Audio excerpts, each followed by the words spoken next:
15 شعبان کی رات میرا اللہ اس رات پورے سال کا اعلان فرماتا ہے کہ اس سال میں کیا ہوگا، کون کیسا وقت گزارے گا، کب مرے گا، کہ اس میں اللہ کے نبی نے فرمایا کہ اللہ تعالیٰ اپنے بندوں پہ نظر فرماتا ہے۔ اور بنو کلب، یہ ایک قبیلہ تھا کلب، ان کے پاس جانور بہت تھے، جانوروں میں بھیڑیں بہت زیادہ تھیں، تو اللہ کے نبی نے مثالاً فرمایا کہ جتنے بنو کلب کی بھیڑوں کے جسم پر بال ہیں اتنے لوگوں کی اللہ بخشش فرماتا ہے۔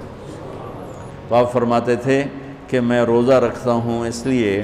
کہ جب میری موت کا اوپر اعلان ہو رہا ہو تو میں روزے کے ساتھ میں جب میرا نام زندوں سے کٹ کے